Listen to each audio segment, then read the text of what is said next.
Hi my dear विद्यार्थियों, श्री सद्गुरु महाराज की जय। आपका स्वागत है आपके अपने चैनल महर्षि में ही कोचिंग सेंटर में।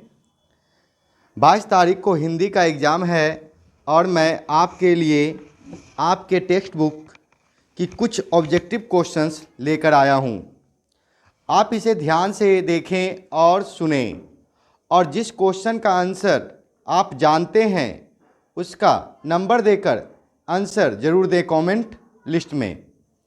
तथा जो इस चैनल पे नए हैं वो इस चैनल को सब्सक्राइब कर दें तथा बेल आइकन को क्लिक कर दें, जिससे आगे आने वाले वीडियो का नोटिफिकेशन समय पे मिल जाए। और यदि वीडियो अच्छा लगे तो लाइक ज़रूर करें तथा अपने दोस्तों के साथ शेयर करें। तो ओके विद्यार्थियों, अब गुरु महाराज का नाम लेकर क्वेश्चन देखते हैं बारी बारी से। श्री सद्गुरु महाराज की जय। आपका पहला क्वेश्चन आपके स्क्रीन पर है। मगम्मा क्या बेचती थी? मगम्मा क्या बेचती थी? तो आप लोग जानते हैं मगम्मा क्या बेचती थी जी? तो दही, यानी सही आंसर आपका बी हो जाता है। नेक्स्ट क्वेश्चन देखेंगे। नेक्स्ट क्वेश्चन है, दही वाली मगम्मा कहानी का कहानीकार कौन है? दही वाली मगम्मा कहानी का कहानीकार कौन है? तो इनके कहानीकार हैं श्रीनिवास। सही ऑप्शन ए हो जाएंगे। सही ऑप्शन कौन सा है जी? श्रीनिवास। नेक्स्ट क्वेश्चन, आपका नेक्स्ट क्वेश्चन है, दही वाली मगम्मा कहानी का प्रमुख पात्र कौन है? तो नाम ही है दही वाली मगम्मा, यानी इनकी मुख्य पात्र भी मगम्मा ही होगी। बी आंसर सही है। नेक्स्ट क्वेश्चन, दही वाली मगम्मा कहानी का कथावाचक कहाँ से है? पटना से, दिल्ली से, बेंगलोर से, कलकत्ता से। तो कहाँ से है जी? तो बेंगलुरु से है। चौथा का सी होगा। चौथा क्या होगा जी? सी होगा। नेक्स्ट क्वेश्चन देखेंगे हम लोग। दही वाली मगम्मा कहानी किसे संदेश देती है? दही वाली मगम्मा कहानी किसे संदेश देती है? तो बहुओं को देती है। इसका आंसर सही हो जाएगा सी। पांचवा का सी होगा। नेक्स्ट क्वेश्चन देखेंगे हम लोग। मगम्मा के परिवार के कुल कितने सदस्य थे? मगम्मा के परिवार के कुल कितने सदस्य थे जी? एक बेटा था, एक पोता था, एक उसकी बहू जिसका नाम नजम्मा था, और एक खुद, यानी कि 4 सदस्य। सही आंसर सी हो जाएगा। 4 सदस्य थे, 4 मेंबर्स। नेक्स्ट क्वेश्चन, मगम्मा की बहू का नाम क्या था? अभी मैंने बताया, नजम्मा, यानी सही आंसर बी हो जाएगा। नेक्स्ट क्वेश्चन, दही वाली मगम्मा किस भाषा में रचित कहानी है? तो कन्नड़ भाषा की कहानी है ये। कौन सी भाषा की? कन्नड़ भाषा से ली गई है कहानी। सी ऑप्शन सही हो गया। नेक्स्ट क्वेश्चन, दही वाली मगम्मा कहानी का हिंदी अनुवादक कौन है? तो बी आर नारायण, श्रीनिवास, गोपाल दास या ईश्वर पेटलेकर। तो सही आंसर क्या होगा जी? तो Ishwar B R Narayan, A option. Option A इसका सही है। नेक्स्ट क्वेश्चन देखेंगे हम लोग। 10वां नंबर क्वेश्चन, रंगप्पा कौन था? मगम्मा का पुत्र, नजम्मा का भाई, मंगम्मा का पौत्र, इनमें से कोई नहीं। तो आप लोग जानते हैं रंगप्पा एक लंपट व्यक्ति था, जुआरी था, यानी मगम्मा का कोई रिश्तेदार नहीं था। यानी सही आंसर क्या हो जाएगा? डी हो जाएगा, इनमें से कोई नहीं। नेक्स्ट क्वेश्चन,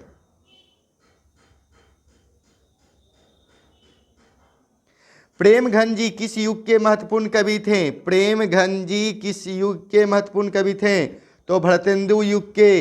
बी ऑप्शन सही होगा। नेक्स्ट क्वेश्चन,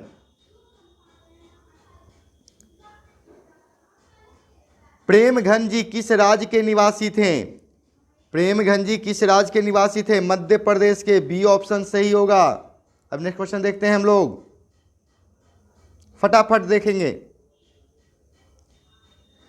प्रेमघन जी का जन्म कब हुआ था? 1855 ईस्वी में। डी ऑप्शन सही जवाब है। Next question. पंत जी विरोधी थे, पंत जी विरोधी थे अतिवादिता का, अतिवादिता, बी ऑप्शन। नेक्स्ट क्वेश्चन देखेंगे। पंत जी का अंतिम काव्य था लोकयतन, लोकायतन, यानी कि ये ऑप्शन सही है। Next question. युगवाणी किनकी रचना है? युगवाणी किनकी रचना है? तो सुमित्रानंद पंत की, सी ऑप्शन। आपके टेक्स्ट बुक में जितने भी लेखक हैं उनके लेखक का जो परिचय है उसमें उनके जीवनी के बारे में लिखा गया है, कौन कौन सी पुस्तक प्रिंट किए, प्रकाशित किए हैं, तथा क्या किए, कहाँ से किए, और इनके माता पिता का क्या नाम था, तथा इनका जन्म और मृत्यु क्या कब हुआ। ये सारे आपको टेक्स्ट बुक में लेखक के परिचय देते समय मिल जाता है। आप लोग एक बार उसे भी देख लें। लेकिन मैं कोशिश किया हूँ कि मैं जो क्वेश्चंस निकाला हूँ सभी से निकाला हूँ, तो आप लोग ध्यान से इसे भी देखें और समझें। नेक्स्ट क्वेश्चन देखेंगे। पंत जी ने प्रवासनी किसे कहा है? पंत जी ने प्रवासनी किसे कहा? तो भारत माँ के संतान को, सी ऑप्शन। पंत जी ने प्रवासनी किसे कहा? भारत माँ के संतान को, सी ऑप्शन। ग्रामवासिनी भारत माता को कहा गया जो गांवों में बसते हैं। Next question. प्रकृति का सुकुमार कवि किसे कहा जाता है? तो पंत जी को, डी ऑप्शन सही है। Next question. भारत माता का संबंध में क्या सही है? 19वां नंबर क्वेश्चन है, भारत माता के संबंध में क्या सही है? तभी मैं बताया था ग्रामवासिनी, यानी कि सी ऑप्शन सही होगा। 20वां क्वेश्चन। गंगा यमुना को कवि ने किस रूपक के रूप में प्रस्तुत किया है? भारत माता के दो हाथ, भारत माता के दो पैर, भारत माता की दो आंखें, इनमें सभी। तो सही आंसर हो जाएगा भारत माता की दो आंखें, सी ऑप्शन सही। नेक्स्ट क्वेश्चन देखेंगे।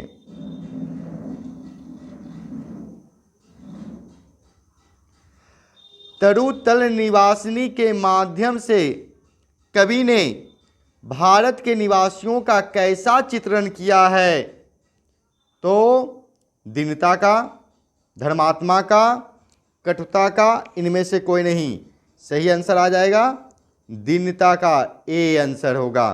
ध्यान से सुनिएगा, समझिएगा, एक बार नहीं तो दो बार पॉज करके देखिए और सुनिए, और जो इसका आंसर जानते हैं उसे कमेंट में जरूर लिखिएगा आप लोग।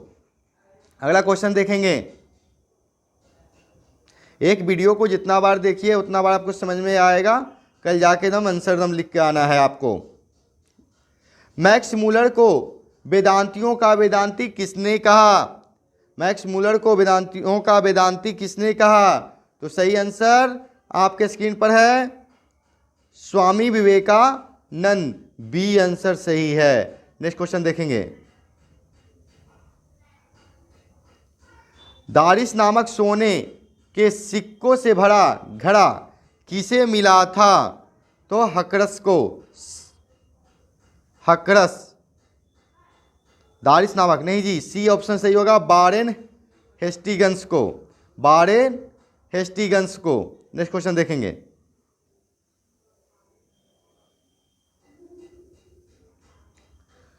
मेघदूत नामक पुस्तक का अनुवाद मैक्स मूलर ने किस भाषा में किया?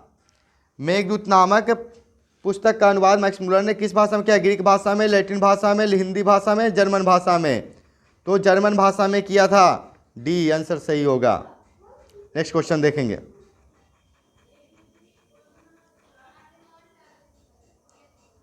पारसियों के धर्म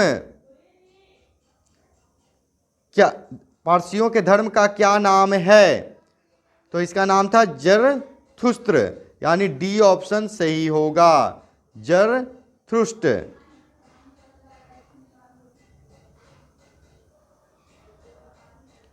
भारत से हम क्या सीखे कि रचनाकार कौन है? सब लोग जानते हैं, बी ऑप्शन, मैक्स मुलर। रचनाकार से क्वेश्चन आएगा जी, तथा उसकी विधा क्या है, यह भी क्वेश्चन बहुत बार पूछा जाता है। इसे एकदम ध्यान से सुनिएगा, ध्यान से देखिएगा।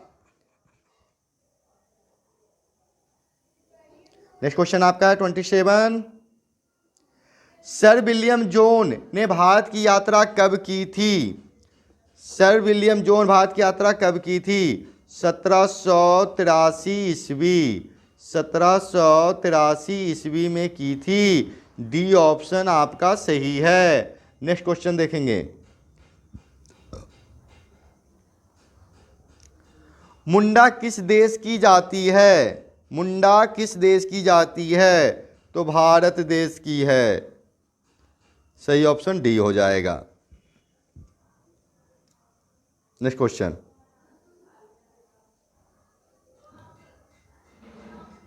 भारत कहाँ बसता है? 29वां नंबर क्वेश्चन। भारत कहाँ बसता है जी? तो गांवों में बसता है। D option. शहरों में भारत नहीं बसता। शहरों में अब पश्चिम सभ्यता आ गई है, अभी गांवों में सभ्यता कुछ बाकी है। आगे देखते हैं।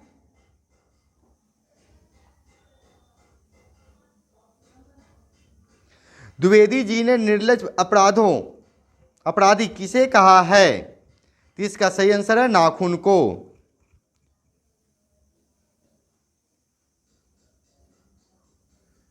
नेक्स्ट क्वेश्चन देखेंगे। किस देश के लोग बड़े बड़े नख रखना पसंद करते थे? 31 का सही आंसर ए होगा, गौड़ देश के लोग। कौन सा जी? तो गौड़ देश का। नेक्स्ट क्वेश्चन देखेंगे 32। कौन छोटे नखों को पसंद करते थे? कौन छोटे नखों को पसंद करते थे? तो दक्षिण के लोग, दक्षिणत, ए ऑप्शन। Next question 33। कौन मनुष्य का आदर्श नहीं बन सकती? कौन मनुष्य का आदर्श नहीं बन सकती? तो बंदरिया, यानी कि बी ऑप्शन सही होगा। 33 का बी होगा। Next question. देवताओं का राजा किन्हें संबोधित किया जाता है? सब लोग जानते हैं, इंद्र को, जिन्हें अपने गद्दी से बहुत प्रेम है, इंद्र को। Next question.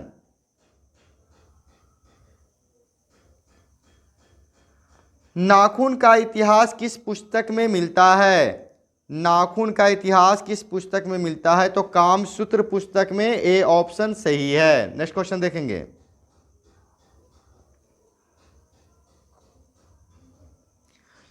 सब पुराने अच्छे नहीं होते और सब नए खराब नहीं होते, ऐसा किसने कहा? सब पुराने अच्छे नहीं होते और सब नए खराब नहीं होते, ऐसा किसने कहा? पतंजलि ने, कालिदास ने, वत्स्यन ने या कबीर ने? तो इनका सही आंसर है बी, कालिदास ने। नेक्स्ट क्वेश्चन देखेंगे। हिरोशिमा कहाँ है? हिरोशिमा कहाँ है जहां बम गिरा था जी? सब जानते हैं, जापान में। डी ऑप्शन सही होगा। नेक्स्ट क्वेश्चन देखेंगे हम लोग 38। दधीची की हड्डी से क्या बना था? दधीची की हड्डी से क्या बना था? भगवान के आशीर्वाद से दधीची का जो हड्डी था वो वज्र के समान था और इंद्र भगवान का वज्र खत्म हो गया था। तो दधीची की हड्डी से वज्र बना था। किनका? इंद्र का वज्र, यानी कि सी ऑप्शन सही। नेक्स्ट क्वेश्चन देखेंगे। परंपरा का मूल्यांकन किसकी कृति है? परंपरा का मूल्यांकन किसकी कृति है? सब लोग जानते हैं, रामविलास शर्मा, ए ऑप्शन सही। Next question. प्रगतिशील आलोचना का विकास होता है। प्रगतिशील आलोचना का विकास होता है साहित्य की परंपरा के ज्ञान से। बी ऑप्शन सही है। Next question. अगला क्वेश्चन है आप लोग के लिए, तार सप्तक में कितने कवियों की कविताएं संग्रहित है? तार सप्तक में कितने कवियों की कविताएं संग्रहित है? कितने हैं जी? 4 है, 5 है, 6 है, 7 है। कितने हैं? तो इसका डी ऑप्शन सही होगा, 7। नेक्स्ट क्वेश्चन देखेंगे।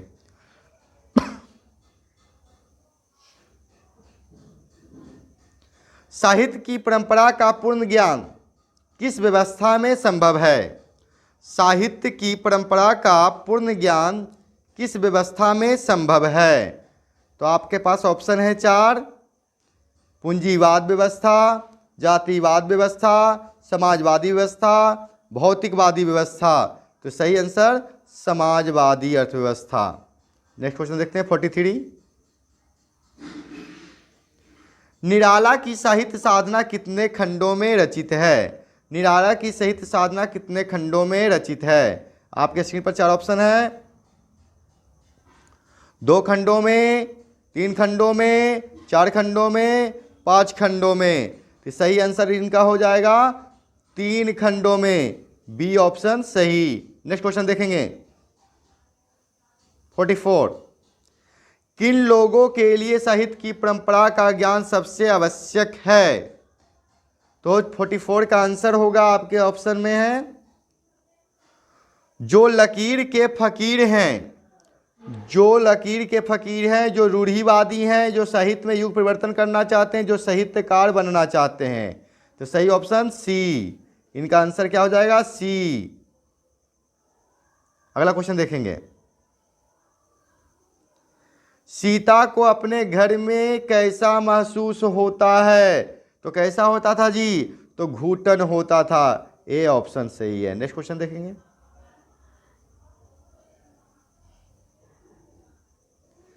धरती कब तक घूमेगी शीर्षक कहानी के कहानीकार कौन है? ये आपके सेकंड बुक का है, हिंदी का सेकंड बुक, पतला सा बुक है, वर्णिका उसका है। तो 46 का आंसर क्या होगा आपका? क्वेश्चन क्या था जी? धरती कब तक घूमेगी शीर्षक कहानी का कहानीकार कौन है? तो कौन है जी? तो सांबरदैया, यानी कि सी ऑप्शन सही होगा। नेक्स्ट क्वेश्चन देखेंगे। धरती कब तक घूमेगी कहानी का प्रमुख पात्र कौन है? तो इनका सही आंसर हो जाएंगे सीता, डी ऑप्शन सही। नेक्स्ट क्वेश्चन देखेंगे। धरती कब तक घूमेगी कहानी में किसकी प्रधानता दी गई है? धरती कब तक घूमेगी कहानी में किसकी प्रधानता दी गई है? किसकी दी गई है? नारी की, पुरुष की, बच्चों की, या कोई नहीं? जल्दी बताइए जी, किसकी प्रधानता है? क्वेश्चन क्या है आपके स्क्रीन पर? धरती कब तक घूमेगी कहानी का किसकी प्रधानता दी गई? तो इस कहानी में ए ऑप्शन सही है, नारी की। नेक्स्ट क्वेश्चन देखेंगे 49। सीता घर छोड़कर क्यों चली गई? तो क्यों गई? किसी भी माँ के बेटे 50-50 रुपये देने की बात सुनकर, यानी कि किसी के माँ के बोला कि हमसे नहीं होगा, तुमको 50 रुपये दे दिया जाएगा, वो कहा 50 रुपये दे दिया जाएगा। आजकल बेटे लोग नालायक होते हैं जी, इसलिए बच के रहिए, ज़्यादा बेटा से प्यार कोई ना करे, और बेटा समझदार रहे तो अच्छी बात है। ऑप्शन बी आपका सही है। Next question. सीता के कितने पुत्र थे? तो सही आंसर है 3 पुत्र थे, और तीनों के तीनों मां को नहीं चाहते थे। चलिए आगे देखेंगे।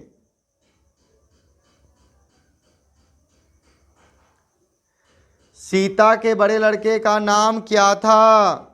सीता के बड़े लड़के का नाम कैलाश था, बी ऑप्शन सही।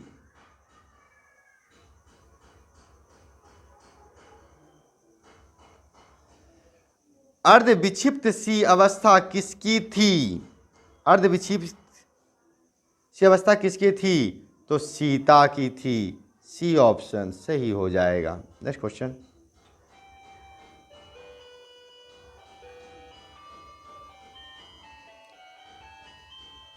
कैलाश की पत्नी का नाम क्या था? यहाँ गलती से पली लिखा गया है, कैलाश की पत्नी यहाँ होगा जी पत्नी।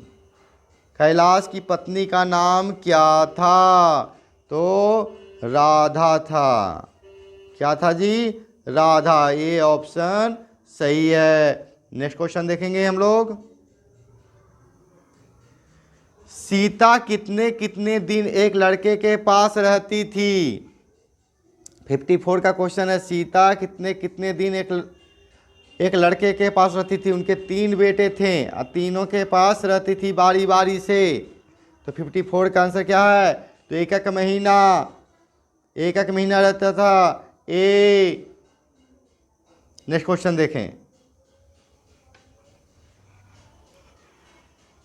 सीता अपने को मानती थी। सीता अपने आप को क्या मानने लगी थी?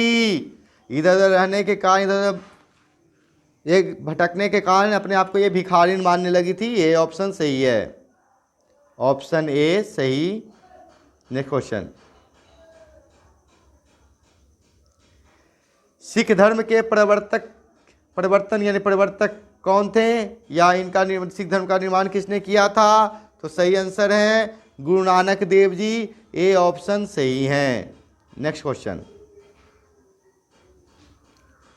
गुरु नानक का जन्म स्थान है तो कहाँ हुआ था? तो बी तलवंडी ग्राम में, जो नानकाना साहब के नाम से जाना गया, जो लाहौर में है पाकिस्तान में अभी। Next question.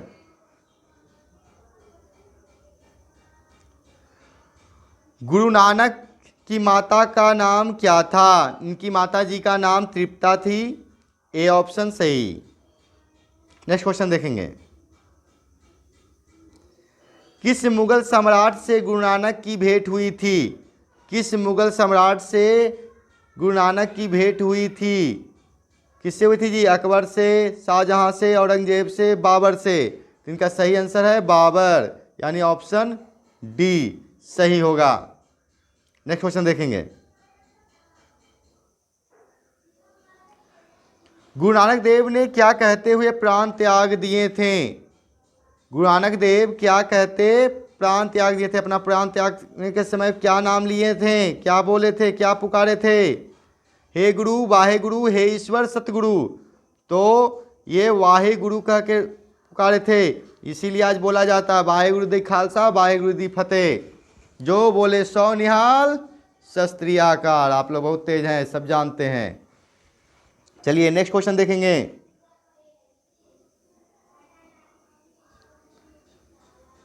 नानक देव ने जगत का सार किसे कहा? नानक देव ने जगत का सार किसे कहा? तो हरि कीर्तन को। हरि का जो भजन करता है वो सभी दुखों से दूर रहता है, उसे मोक्ष की प्राप्ति होती है, पाप भी नहीं लगता है और गलत काम उनसे नहीं होता है। इसलिए हरि का भजन करना चाहिए। डी ऑप्शन सही। जय गुरु महाराज। नेक्स्ट क्वेश्चन देखेंगे।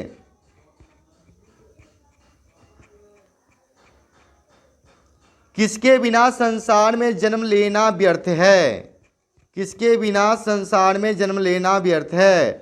तो वह जन्म व्यर्थ है जिसमें भगवान का नाम ना हो, भगवान की कृपा ना हो, यानी डी ऑप्शन सही है। लेकिन आजकल बोलते हैं जन्म लेना बेकार हो जाता है जब हम घूमने के लिए नहीं जाते हैं, लेकिन भगवान का नाम सबसे पहले। Next question. ब्रह्म का निवास स्थान कहाँ है? ब्रह्म का निवास स्थान कहाँ है? तो संत हृदय में। इसलिए सब अपने अपने गुरु की पूजा कीजिए, उनकी बातों को हृदय में बसाइए और उनके विचारों चलिए। तभी तो कहा गया है कबीर जी के दोहे में, गुरु कीजिए जान और पानी पीजिए छान। यानी जिस तरह से पानी को छान कर पीते हैं, तब तक गुरु ना बनाएं जब तक गुरु के बारे में अच्छे से जान ना पाएं, क्योंकि आजकल गुरु जी भी बहुत धोखा देते हैं। नेक्स्ट क्वेश्चन देखेंगे। हरि रस किसे कहा गया है? हरि रस किसे कहा गया है? चौथा यानी 64 का आंसर हो जाएगा ब्रह्मानंद को, यानी कि सी ऑप्शन सही होगा। नेक्स्ट क्वेश्चन देखेंगे। गुरु नानक किस भक्ति धारा के कवि हैं? गुरु नानक किस भक्ति धारा के कवि हैं? तो निर्गुण भक्ति धारा के। ए ऑप्शन सही होगा। नेक्स्ट क्वेश्चन, गुरु नानक ने प्रचार किया, किसका प्रचार किया था जी गुरु नानक ने? तो निर्गुण ब्रह्म की भक्ति का। भी बताया था निर्गुण धारा, तो निर्गुण ब्रह्म की भक्ति का, यानी बी ऑप्शन सही होगा। नेक्स्ट क्वेश्चन देखेंगे हम लोग, मछली कहानी शुक्ल जी के किस संकलन से ली गई है? महाविद्यालय से, सब कुछ होना बचा रहेगा से, पेड़ पर कमरा से, और डी खिलेगा तो दिखेंगे, है ना, खिलेगा तो दिखेंगे से, यानी सही ऑप्शन महाविद्यालय से ए। नेक्स्ट क्वेश्चन, कथाकार मछली लेकर घर जाने के दरमियान क्यों दौड़ रहे थे? मछली खाने की जल्दी थी, मछली मर जाने का डर था, पिताजी ने दौड़कर जाने को कहा था, वर्षा के कारण। तो इसका सही ऑप्शन है मछली मर जाने का डर था, बी ऑप्शन। नेक्स्ट क्वेश्चन देखेंगे, कथाकार के झोले में कितनी मछलियां थी? कथाकार के झोले में कितनी मछलियां थी? तो 3 थी, बी ऑप्शन। नेक्स्ट क्वेश्चन देखेंगे,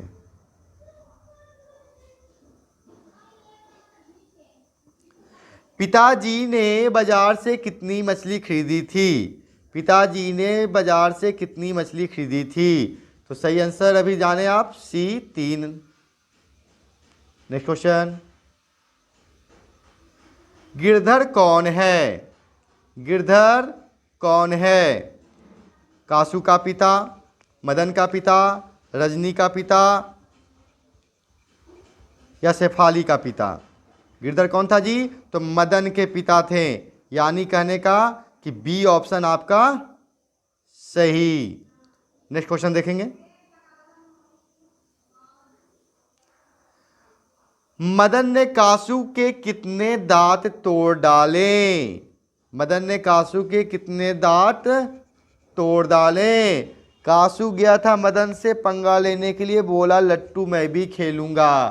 तो मदन ने बोला जा अपने बाप के गोद में या बाप से कह के लट्टू मंगा ले, मेरे साथ क्यों खेलने के लिए आया है? इस पर खोखा, जिसे कासू कहा जा रहा है, खोखा बोला मैं शिकायत कर दूंगा, लड़ने लगा। मदन को गुस्सा था क्योंकि उसके एक दिन पहले उसके पिता गिरधर ने बहुत मारा था कासू के चक्कर में। तो मदन ने कासू को उठाकर बाजार दिया था, जिसके कारण इसकी 2 दांत टूट गया। और यह सुनकर गिरधर भी खुश हो गया था कि चलो कम से कम जाए तो जाए नौकरी। बेटा ने 2 दांत जूट तोड़ दिया। अगला क्वेश्चन देखेंगे, नलिन बिलोचन शर्मा के कहानियों में किसके तत्व समग्रता से उभर कर आए हैं? राजनीतिकता का, मनोवैज्ञानिकता का, सामाजिकता का, इनमें से सभी। तो सही ऑप्शन बी होगा। नेक्स्ट क्वेश्चन देखेंगे, मोटर कार को किससे खतरा हो सकता था? तो किससे हो सकता जी? बदमाश लड़का तो खोखा जी था, क्योंकि एकलौता बेटा था सेन साहब का, इसीलिए फूल गया था ज़्यादा एकलौता में, सी। नेक्स्ट क्वेश्चन, खोखा खोखी किस भाषा का शब्द है? खोखा खोखी किस भाषा का शब्द है? तो यह बंगला भाषा का है, सी ऑप्शन सही होगा। बंगला भाषा का है, सी ऑप्शन सही होगा। और यहाँ क्वेश्चन नंबर में लग रहा है जी कुछ हेर फेर हो गया, 74 के बाद 75 आना चाहिए था, लेकिन हो गया 77। कोई बात नहीं, अब हम क्वेश्चन नंबर तो हमको यही बोलना पड़ेगा, प्रिंटिंग में कुछ गलत हो गया है, सॉरी। आप लोग ध्यान से देखिएगा, बंगला भाषा। नेक्स्ट क्वेश्चन देखते हैं, ऐसे ही लड़के आगे चलकर गुंडे चोर डाकू बनते हैं। यह पंक्ति कहानी की किस पात्र ने कही है? तो किसने कही है? सेन साहब की धर्मपत्नी ने, गिरधर ने, सेन साहब, सोफर। देखिए जी, आजकल के माँ बाप अपने बेटा बेटी की गलती नहीं ठहराते हैं, इसलिए दूसरे को ही बदनाम करने में आगे रहते हैं। इसमें पिता सबसे आगे रहते हैं, माता जी भी आजकल रहते ही हैं, लेकिन हम कहते हैं अपने दही को खट्टा बोलिए, दूसरों की दही को नहीं। सही आंसर सी हो जाएगा। नेक्स्ट क्वेश्चन,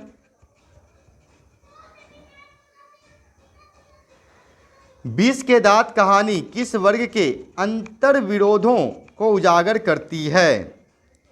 विष के दांत कहानी किस वर्ग के अंतर विरोधों को उजागर करती है? इसका सही आंसर क्या हो जाएगा? निम्न वर्ग का, उच्च वर्ग का, मध्यम वर्ग का, व्यापारी वर्ग का। तो मध्यम वर्ग का सही ऑप्शन होगा सी। नेक्स्ट क्वेश्चन, पंडित बिरजू महाराज किस कला से संबंधित हैं? पंडित बिरजू महाराज किस कला से संबंधित हैं? इनका एक ऐड भी आता है च्यवनप्राश में, और इनका कला है नृत्य। बी ऑप्शन इनका सही होगा। नेक्स्ट क्वेश्चन देखेंगे,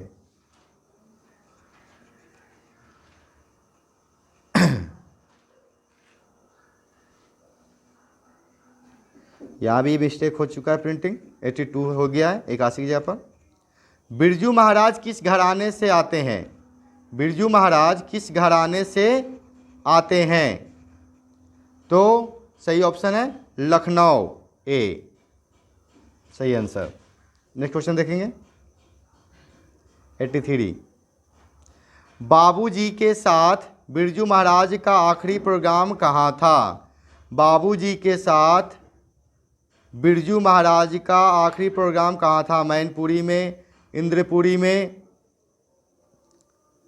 देवपुरी में, जनकपुरी में। तो मैनपुरी में, ए ऑप्शन सही है। नेक्स्ट क्वेश्चन,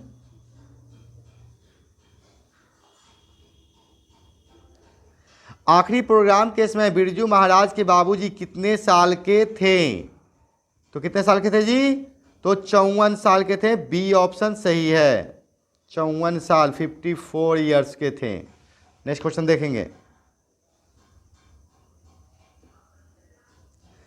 बिरजू महाराज किसके पर्यायवाची बन गए हैं? बिरजू महाराज किसके पर्यायवाची बन गए हैं? राजस्थानी नृत्य, शास्त्रीय संगीत, कथक, भांगड़ा। तो कथक के हो गए, सी ऑप्शन सही।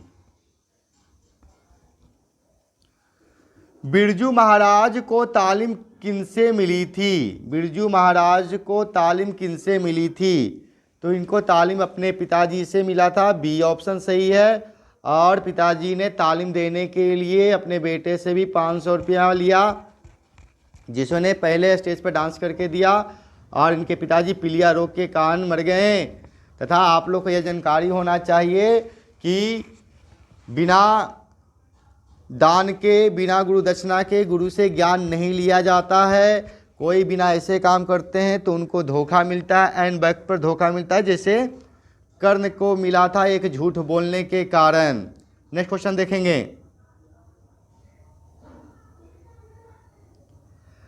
रश्मि वाजपेयी संपादक हैं। रश्मि वाजपेयी संपादक हैं किनका?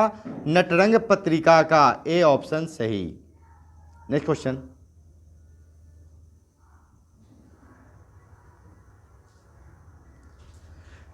बिस्मिल्लाह खां प्रसिद्ध थे। बिस्मिल्लाह खां प्रसिद्ध थे किसके लिए है जी?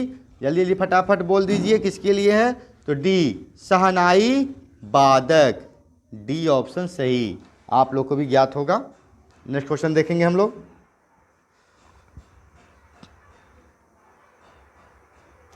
शहनाई की रीढ़ किस तरह के पौधे से तैयार की जाती है? शहनाई की रीढ़ किस तरह के पौधे से तैयार की जाती है? कास, नरकट, बांस, सरी। तो नरकट से बनाई जाती है। बी ऑप्शन सही होगा। और इनका रीढ़ जो था 15 मिनट में ही गीला हो जाता था, इसलिए हर एक 15 मिनट में ही अपना रीढ़ बदलते थे। नेक्स्ट क्वेश्चन देखेंगे,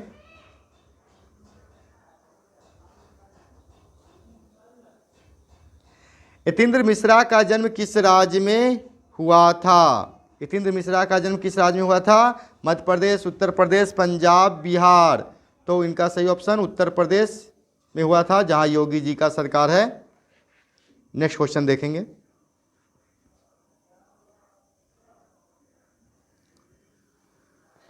बालाजी मंदिर काशी में किस घाट पर अवस्थित है? बालाजी मंदिर काशी में किस घाट पर अवस्थित है? कौन सा ऑप्शन है जी?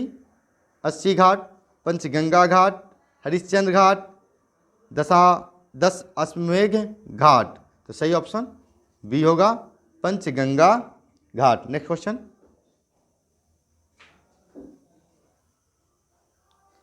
उस्ताद बिस्मिल्लाह खां के बचपन का नाम क्या है? तो इनका बचपन का नाम कमरुद्दीन था। सी ऑप्शन सही है। नेक्स्ट क्वेश्चन देखेंगे,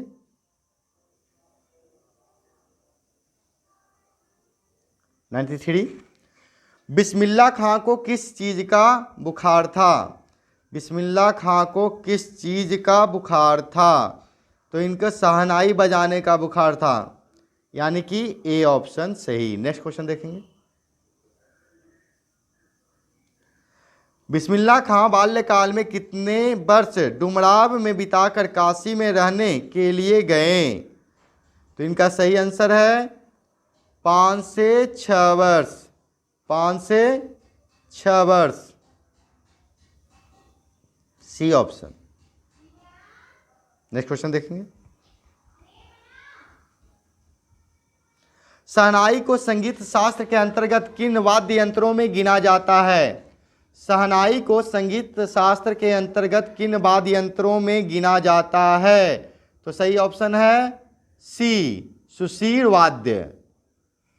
नेक्स्ट क्वेश्चन देखेंगे, बिस्मिल्लाह खां के परदादा का नाम क्या था? बिस्मिल्लाह खां के परदादा का नाम क्या था? तो सही आंसर है उस्ताद सलाद हुसैन, ए। देखिए जी, आप लोग के परदादा का नाम क्या है, आप लोग भी जानकारी रखिएगा। शायद आप भी कभी हिंदी के राइटर बन गए, आपसे भी पूछा जाएगा, कहीं को गए तो इंट्रोडक्शन जुड़ लिया जाएगा। नेक्स्ट क्वेश्चन, नौबत खाना का अर्थ है? नौबत खाना का अर्थ है नमाज पढ़ने की जगह, प्रवेश द्वार के ऊपर मंगल ध्वनि बजाने का स्थान, दहलीज, नवीन घर। तो सही ऑप्शन है बी। नेक्स्ट क्वेश्चन देखेंगे, 98, रसूलन बाई थी। रसूलन बाई थी कौन थी? तो बिस्मिल्लाह खां इनका गाना सुनते थे, है ना, गायिका थी, बी। नेक्स्ट क्वेश्चन,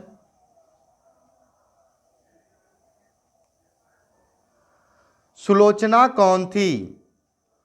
सुलोचना कौन थी? 99 का, तो अभिनेत्री थी। इनका फिल्म जल्दी नहीं छूटता था जी, लगता था फिल्म तो बिस्मिल्लाह खां जरूर देखने के लिए जाते थे। सही ऑप्शन ए। नेक्स्ट क्वेश्चन देखेंगे,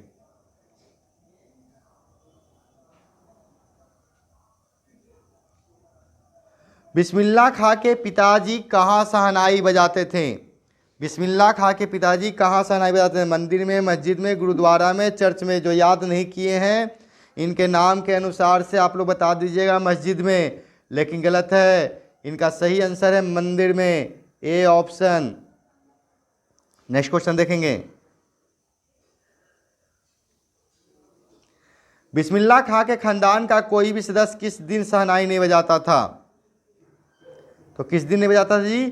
तो मुहर्रम के दिन, यानी सी ऑप्शन, क्योंकि यहाँ हसन हुसैन जी की मृत्यु हुई थी तो उस समय सभी लोग दुखी हो जाते हैं, इसीलिए शहनाई नहीं बजाते थे।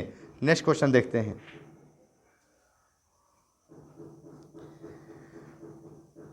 बिस्मिल्लाह खां को बालाजी मंदिर में शहनाई बजाने पर कितने मेहनताना मिलती थी? कितनी मिलती थी? 4 आना, 8 आना, 12 आना, 16 आना। कितना मिलता था जी? तो 8 आना। 8 आना, यानी कि सही ऑप्शन बी हो जाएगा। नेक्स्ट क्वेश्चन देखेंगे,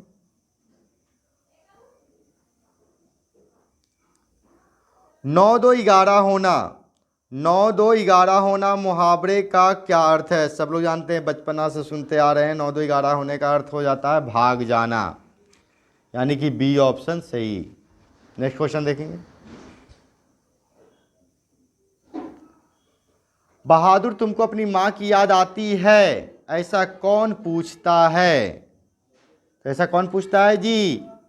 तो वहाँ जहाँ काम करने गया था लेखक की पत्नी निर्मला ए। नेक्स्ट क्वेश्चन,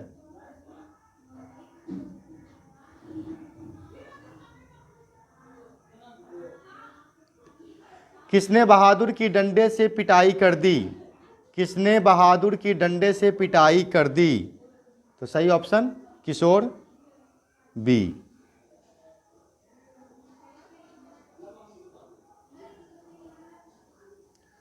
बहादुर कहाँ से भागकर आया था? बहादुर कहाँ से भाग के आया था जी? नेपाल से आया था, क्योंकि नेपाल के लोगों को हम लोग बहादुर कहते हैं। नेक्स्ट क्वेश्चन, ये आपका लास्ट क्वेश्चन है। रिश्तेदार की पत्नी के कितने रुपये खो गए थे? रिश्तेदार की पत्नी के कितने रुपये खो गए थे? 11 रुपये, 50 रुपये, 20 रुपये, 100 रुपये। तो सही आंसर है 11 रुपये ए। इसके चक्कर में बहादुर को बहुत बात सुनना पड़ा था, उसको लोग चोर बना दिया था, जिससे उसको बुरा लगा, और जब लेखक ने भी चोर बना दिया तो बुरा लगा, वो भाग गया था घर छोड़कर, फिर आ गया था वापस। तो आप लोग इस पूरे ऑब्जेक्टिव को आप लोग देख लिए होंगे, समझ गए होंगे, और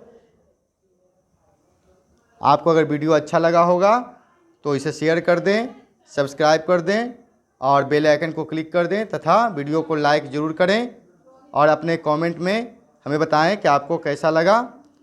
चलिए, श्री सद्गुरु महाराज की जय।